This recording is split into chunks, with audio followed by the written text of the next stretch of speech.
Olá, meus amigos, um dia de muita paz para todos nós. Hoje, exatamente 1º de outubro de 2021, estamos nós reunidos para estudarmos o livro Obras Póstumas. Estou com a tradução de Evandro Noleto. Nós estamos na primeira parte, Manifestações dos Espíritos. O item, vamos colocar o item 7, Obsessão e Possessão. E nós estamos no subitítulo, subitem 57. Iniciamos a semana passada, mas vamos retomar o início do 57 para que assim possamos realmente compreender. Obsessão é um tema bastante intricado, um tema que nós devemos realmente refletir bastante, estarmos muito vigilantes, porque ele é algo muito sutil. E a gente quase sempre acaba valorizando muito mais o processo obsessivo ostensivo. Mas o ostensivo, ele nos traz muito menos prejuízo do que a obsessão discreta, vamos dizer assim. Aquela obsessão que não é ostensiva, aquela psiquicamente, mente a mente, atuando realmente sobre o pensamento. Essa faz o maior estrago moral na vida de um ser humano, na sua encarnação. Vamos iniciar fazendo nossa oração de gratidão.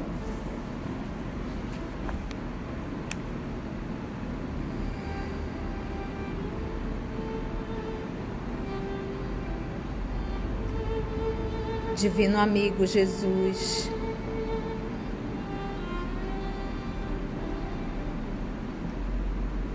a música do silêncio, acalma tanta nossa alma, porque é só através dessa música que nós temos capacidade de nos ouvirmos e de nos compreendermos melhor. E buscando essa música do silêncio, nós oramos e te agradecemos, amado, por mais essa oportunidade que o Senhor nos traz e nos dá, de estarmos reunidos em Teu nome, à luz da doutrina espírita, estudando a obra espírita. Capítulo esse que vamos, Senhor, compreender melhor sobre a obsessão e a possessão. Tão bem falado no Novo Testamento, porque várias vezes, Senhor, mostrastes a todos nós a ação dos espíritos perversos, mas são também nossos irmãos. E muitas vezes nós atuamos na vida de outros irmãos como verdadeiros perseguidores, como verdadeiros obsessores. Tende, Senhor, piedade de todos nós, porque todos nós somos espíritos adoecidos, buscando a cura através do Evangelho. Que os nossos amigos espirituais que aqui já estão presentes possam mais uma vez nos inspirar, mais uma vez nos conduzir, porque para todos nós é uma honra estarmos aqui sentados para estudarmos obras póstumas. Graça te damos, amado Mestre, e muito obrigado, queridos amigos espirituais, por mais essa oportunidade que nós temos de ouvir vocês. Que assim seja.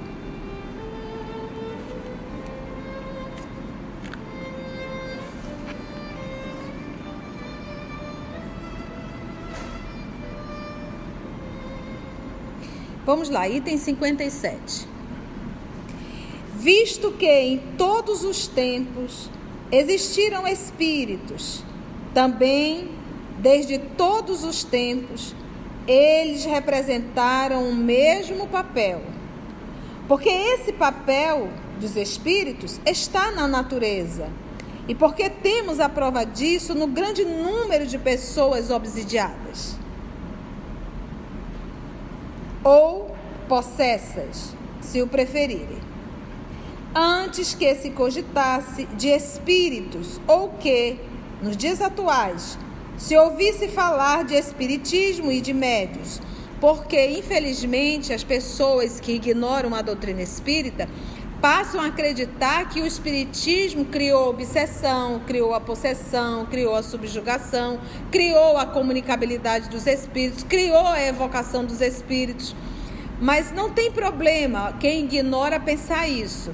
O grande problema é quando nós, espíritos, começamos a pensar dessa forma. Por falta realmente de estudo, porque nós, espíritos, às vezes acabamos prejudicando muito a divulgação da doutrina, porque nós divulgamos os erros, por falta de procurar realmente o estudo da doutrina, da base. Então, o espiritismo, ele deu nome para o que já existia. Então, ele deu o nome obsessão, subjugação, espíritos, reencarnação. Isso foram nomes, e ele deixou muito bem claro, o professor Allan Kardec, na introdução de O Livro dos Espíritos, para uma nova ciência, novos termos, tá? Então, o espiritismo não criou a psicofonia, o nome sim, mas o fenômeno sempre existiu. Por isso que ele diz, isso está em a natureza.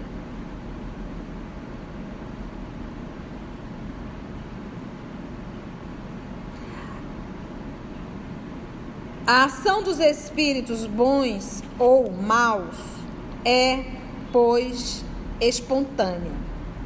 A dos maus produz uma imensidade de perturbações na economia moral e mesmo física que, por ignorância da verdadeira causa, atribuíam a causas errôneas. E hoje ainda, então a pessoa está às vezes num processo obsessivo enorme, às vezes realmente um tratamento assim complexo, e aí a psiquiatria vai denominar aquilo de esquizofrenia, e não é. Ou de qualquer um outro tipo de patologia psiquiátrica. Às vezes é, mas às vezes não é. Às vezes é realmente mediúnico. É difícil, mas não é tão difícil assim. Se você já viu aquele filme Mente Brilhante, que é um filme pautado na vida realmente do cientista, olha que interessante.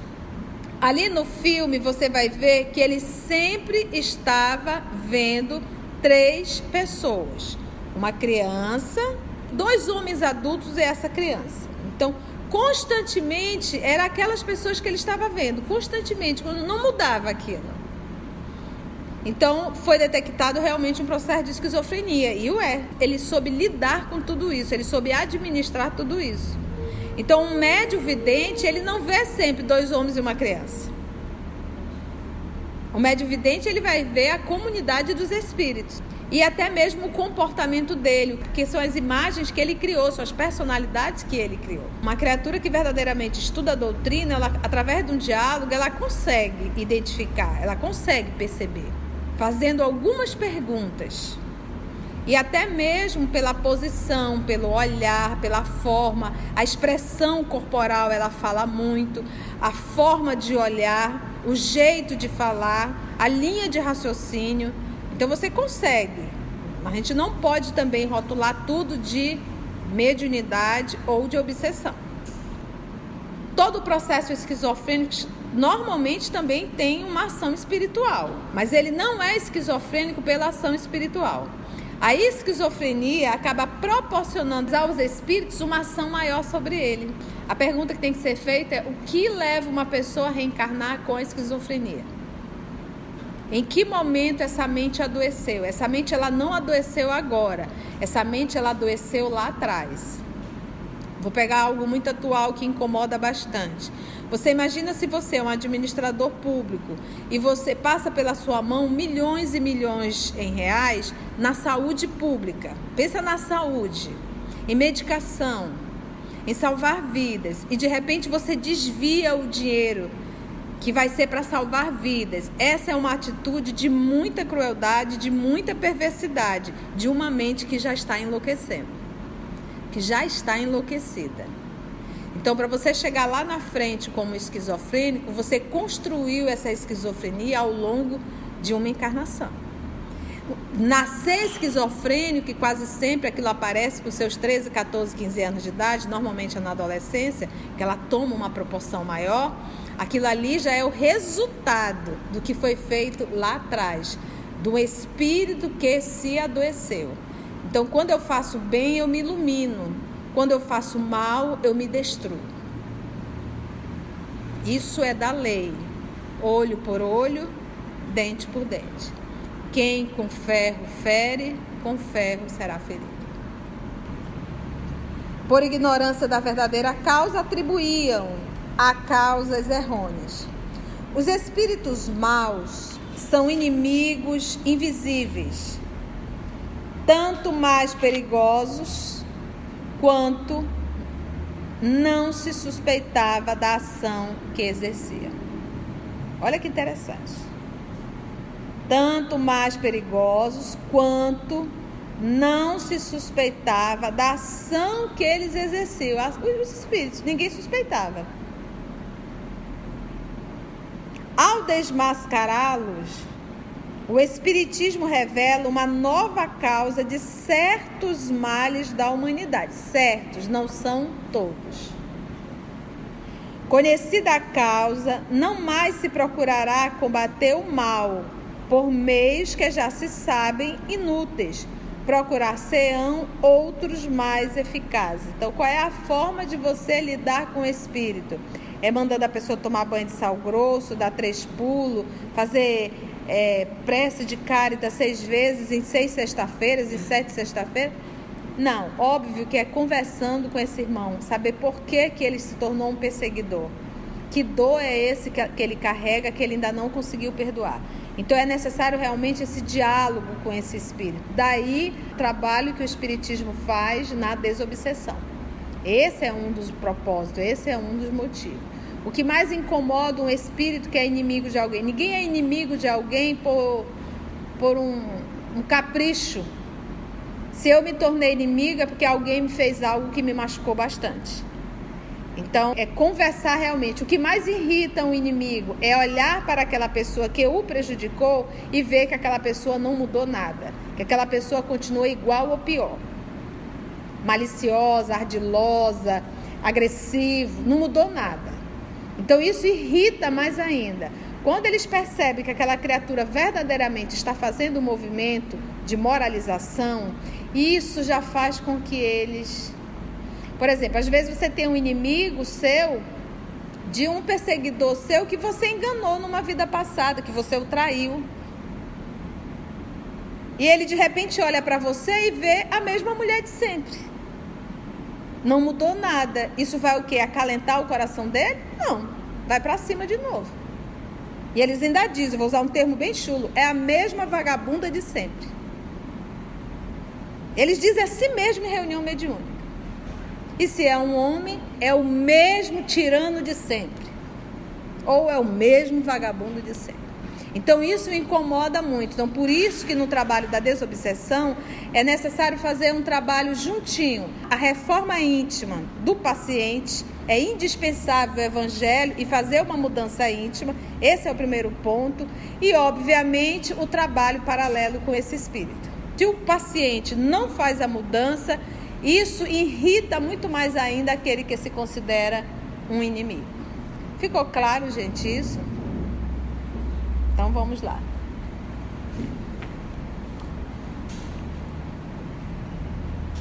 Ora, o que foi que levou à descoberta daquela causa? A mediunidade. Porque foi através do médium que ali se atende um espírito e diz, ela está assim por causa disso, disso, disso. Eu digo ela, gente, é a pessoa, tá? Por causa disso, disso, disso, isso fez isso, isso, isso, e escancara. Então foi através da mediunidade. Foi pela mediunidade que esses inimigos ocultos traíram a sua presença. Por que traíram? Porque esses espíritos, gente, que atuam nesse processo da obsessão, eles não querem ser percebidos. Se tem uma coisa que eles não querem é ser percebido. Por quê? Porque a melhor forma deles fazer esse trabalho é justamente o quê? Escondido, na surdina.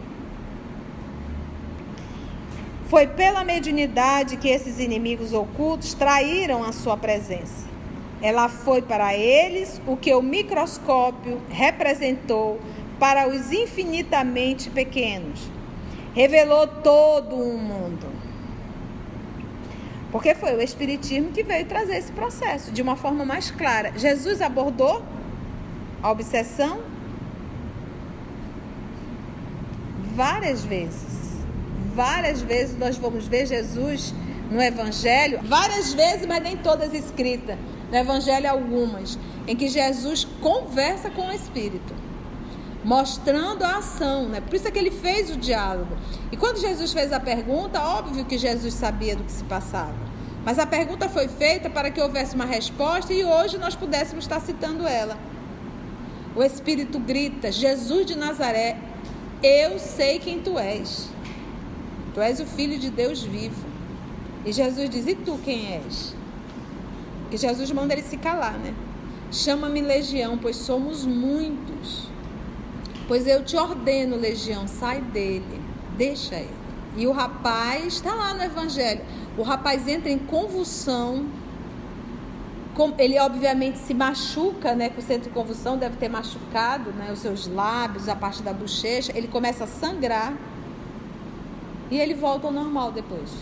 O problema dele não era físico, o problema dele era o quê?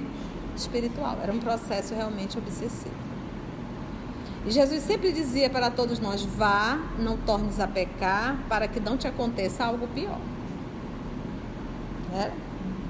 Porque é necessário a reforma moral. Meus irmãos, nunca o Espiritismo nos ensinou que o mal de tudo é os espíritos perversos. Não. O mal de tudo é o espírito perverso que está em mim. O espírito perverso que eu ainda sou. Porque uma vez nós realmente começarmos a fazer o nosso processo de mudança, reforma moral, a gente muda a sintonia. E esses espíritos não têm mais ação. E aqueles que são inimigos do passado, ele vai olhar e vai ver que tem mudança.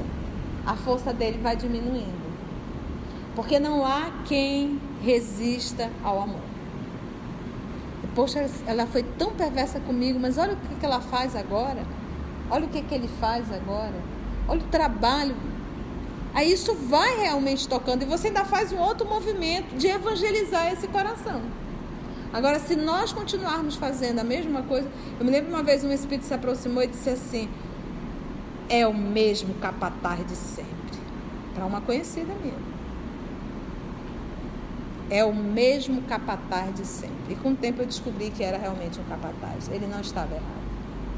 Então você vê que a pessoa vem de uma outra encarnação, mas traz a mesma atitude. Não muda nada. Capataz. E aí, você fala para a pessoa isso? Não fala. Como é que a gente vai falar? Então é isso que mexe muito. Então nós temos que fazer um esforço para nos educarmos. A nossa postura, a nossa fala, a nossa condição. A gente fala demais e fala muita besteira. A gente tem que aprender igual Jesus. Fale o mínimo possível. Quando falar, fala o assertivo. Porque a gente acaba gastando muita energia desnecessária. E fale sempre como é a fala de antes. Fale sempre para incentivar e nunca para humilhar. Nunca para agredir. Nunca para maltratar. Então a conduta espírita, ela deve fazer parte, não é do nosso movimento dentro da instituição espírita, é na nossa vida como um todo. Dentro do lar, no ambiente profissional, no trânsito, em todos os lugares.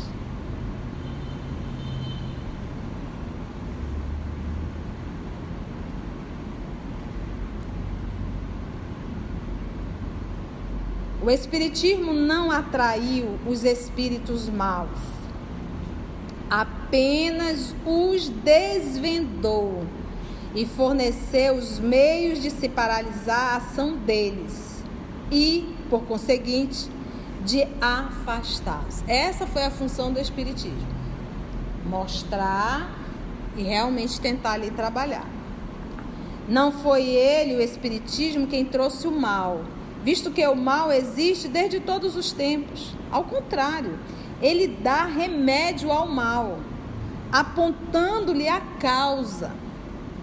Uma vez reconhecida a ação do mundo invisível, ter-se-á a explicação de um sem número de fenômenos incompreendidos. E a ciência, enriquecida com o conhecimento dessa nova lei, verá abrir-se diante de si novos horizontes. Quando chegará ela a isso? Quando deixar de professar o materialismo. A ciência, né? Quando que a ciência vai chegar nisso? Quando que vai entender que todo mundo que entra no consultório nem sempre são doenças físicas, mas doenças realmente psíquicas ou obsessivas?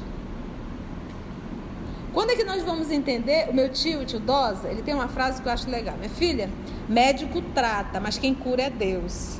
Eu acho tão bonitinho ele falar isso. Mas você vê um movimento de fé de um homem e como ele tem se recuperado nessa fé dele. Então a gente também poder utilizar o nosso pensamento para construir, não para destruir. E quantas pessoas que têm até um corpo saudável, mas que com a mente adoece o corpo e vive no consultório. Quando deixar de professar o materialismo, pois o materialismo lhe detém o voo, opondo-lhe uma barreira essa que é o quê? Intransponível. Já que há espíritos maus que obsidiam e espíritos bons que protegem, muitas pessoas perguntam se os primeiros são mais poderosos que os segundos. Porque a gente sempre diz assim, poxa, mas parece que os espíritos perversos tomam uma proporção muito maior do que os bons. É muito simples. Os espíritos perversos, eles têm uma ação persistente. E os espíritos bons, por serem bons, aprendem a respeitar o livre-arbítrio. Eles dão sugestão, mas se você não quiser atender, faz parte do teu processo. Vai ter que sofrer as consequências. Não é que o espírito bom seja mais fraco. O médio é que não tem força suficiente para livrar-se do manto que lhe atiraram em cima, nem para se desprender dos braços que o enlaçam e nos quais cumpre-se dizê-lo, às vezes se comprais. Então o médio aqui seria aquele que está sobre a ação obsessiva. Primeiro, ele não faz nenhuma força para sair daquilo, não quer mudar, e aqui ele diz, e muitas vezes se alegra, se compraz com aquilo, com aquela ação. Neste caso, compreende-se que o espírito bom não possa levar vantagem, visto que prefere o outro. O anjo está tentando ajudar o amigo espiritual, mas a sua ligação maior, a sua preferência com o espírito perverso, o que ele vai fazer ali? Vai se impor? Se ele se impor, deixou de ser um espírito bom. Admitamos, porém, que a vítima deseje desembaraçar-se do envoltório fluídico que penetra o seu, como a umidade penetra as roupas. Então ele diz assim, se o médium está querendo se libertar dessa influência, porque nós já estudamos aqui que é uma ação perispírito a perispírito. Esse desejo nem sempre bastará. A própria vontade nem sempre é suficiente. Trata-se de lutar com o adversário. Olha a palavra, lutar. Ora, quando dois homens lutam corpo a corpo, é o que dispõe de músculos mais fortes que derruba o outro. Com um espírito tem-se de lutar, não corpo a corpo, mas espírito a espírito. E ainda o mais forte que vence. Aqui, a força reside na autoridade que se possa exercer sobre o obsessor. E essa autoridade está subordinada à superioridade moral. Olha aqui, superioridade moral. Esta é como o sol, que dissipa o nevoeiro pela potência dos seus raios. Esforça-se por ser bom, por se tornar melhor, se já é bom, por depurar-se de suas imperfeições. Em suma, por elevar-se moralmente o mais possível, tal o meio de o encarnado adquirir o poder de mandar sobre os espíritos inferiores, para os afastar. De outro modo, eles zombariam de suas injunções. É o que a tia estava falando. Se não tem reforma moral, ele disse, é um vagabundo, é uma vagabunda, isso não vale nada, isso é um mentiroso, isso é um hipócrita. E irrita muito mais. Quando eles percebem uma mudança, e olha, gente, os espíritos olham, pensa que ele olha para nossa carinha sonsa, não. Ele olha e vê verdadeiramente a nossa conduta. Fora aqueles que decidem nos acompanhar e ver realmente a nossa rotina, o nosso cotidiano. Entendeu? Entretanto, objetar-se-á, por que os espíritos protetores não lhes ordenam que se retirem? E a gente não faz isso? Mas por que os espíritos protetores não tiram, não ordenam? Sem dúvida, podem fazê-lo e algumas vezes o fazem. Mas, permitindo a luta, deixam ao encarnado o mérito da vitória. Se permitem que se debatam criaturas que, sob certos aspectos, têm seus merecimentos, é para lhes experimentar a perseverança e levá-las a adquirir mais força no campo do bem. A luta é uma espécie de ginástica moral. Então é tipo assim, te vira. Você tem que aprender a se defender. Esse é o excelente educador. Não pensa que pai superprotetor, mãe superprotetora é um excelente educador. É o pior educador que um humano pode ter. Como diz o povo, é necessário jogar a bola nos peitos e dizer, te vira. Você tem que aprender a se defender. É igual uma criança com seus 1 aninho, 2 aninhos que está aprendendo a andar. Aí ela cai, é normal, toda criança cai quando está andando. E a mãe faz aquele escândalo e vai lá e levanta o menino. Isso é péssimo. Você olhou, viu que não foi nada grave. A primeira coisa que ele faz é olhar para a mãe, para ver se vai rolar um grito, um choro, alguma coisa. Como ele percebe que a mãe agiu de forma natural, ele se levanta, bate a mão e cuida da vida. Mas se a mãe fizer um escândalo, ele faz também. E só se levanta se a mãe for lá buscar, ou o pai. Então você já está ensinando desde pequenininho, te vira. Você tem força para se levantar. Eu vi um vídeo de uma mãe que a criança não tinha as pernas, só tronco. E você precisava ver ela deixando ele se virar. Ele subindo ali, fazendo, eu já estava vendo o vídeo, de meu Deus, eu já tinha pego, gostou comigo. Ela, bora, você vai conseguir. E ele subiu. Ela está dando para ele o quê? Independência.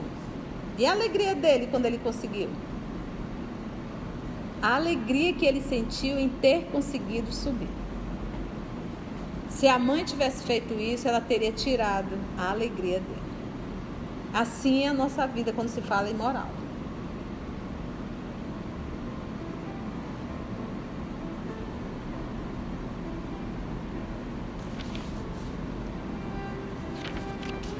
Agradecemos então a Deus, nosso Pai, a espiritualidade amiga, por mais um momento de estudo e reflexão, e até o nosso próximo encontro, se Deus assim nos permitir.